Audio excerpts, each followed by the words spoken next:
वो सच्चाई है, इससे मुंह मत मोड़िएगा।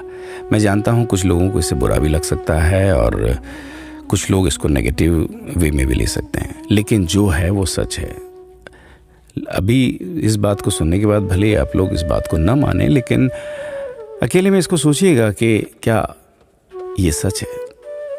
एक बार एक सेठ ने एक शोरूम खोला और एक बुजुर्ग को इनॉग्रेशन के लिए बुलाया। उद्घाटन के बाद जैसा कि होता है कि शोरूम के मालिक ने उन बुजुर्ग की बड़ी इज्जत की। बड़ी इज्जत अफजाई करने के बाद उनको बताया कि देखिए, यहाँ पे 21,000 चीज़ें हैं इस शोरूम में बेचने के लिए। इसमें से आपको जो भी चाहिए, जितनी चाहिए आप ले लीजिए। बुजुर्ग हंसे और बोले कि इनमें से एक भी चीज़ मुझे जीने के लिए ज़रूरी नहीं लगती। मुझे तो इस बात का ताज्जुब होता है, आश्चर्य होता है कि इंसान इन सभी गैर ज़रूरी चीज़ों का इस्तेमाल करता कहाँ है। अब देखिए, एयर फ्रेशनर के बिना किसकी सांस रुक गई? फेस वॉश का इस्तेमाल नहीं किया तो कौन काला हो गया? होम थिएटर लाकर कितने लोग कलाकार बन गए? कंडीशनर से किसके बाल मुलायम और काले हुए हैं? अरे, जो डाइनिंग टेबल यूज़ करते हैं, क्या उनके घुटने नहीं दुखते? थोड़ा दिमाग पर जोर डालकर याद कीजिए कि हैंड वॉश के बिना आपके किस दादा के पेट में कीड़े हो गए थे। अगर हम डीओ मारकर निकलते हैं तो क्या लोग हमें सूंघने आते हैं? एक्चुअल में तो हम सभी इस प्रकृति को चुनौती दे रहे हैं, वरना बुगला जो होता है वो शैम्पू से नहाता है क्या?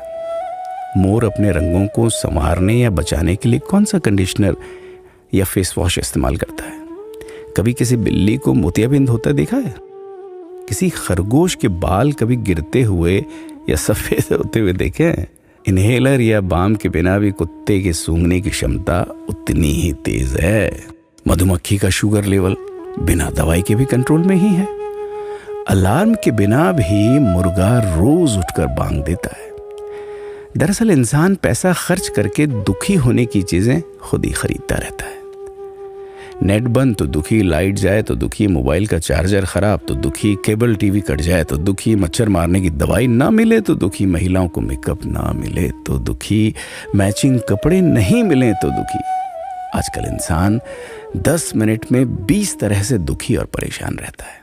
बाकी तो गुड़ की रोटी या प्याज रोटी खाकर हाथों का तकिया बनाकर पीपल के नीचे जो आराम से सो जाता है, उसे दुखी करने के लिए तो फरिश्तों को नीचे आना पड़ता है।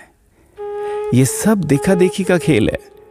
सच तो यह है कि सुखी रहने के लिए बहुत कम खर्चा होता है, लेकिन दूसरों को दिखाने में कि मैं कितना सुखी हूं, इसी में बहुत ज्यादा खर्चा होता है। जैसे जैसे सुविधाएं बढ़ रही हैं, दुखी होने के रास्ते भी खुलते जा रहे हैं। अगर आपको ये सब सच लगता है तो लोगों को जागृत कीजिए और फिजूल खर्च से बचाइए। दोस्तों, खुद सुखी होने के लिए खर्च कीजिए, दूसरों को दिखाने के लिए नहीं। हाँ, लेकिन अपना ख्याल रखिएगा।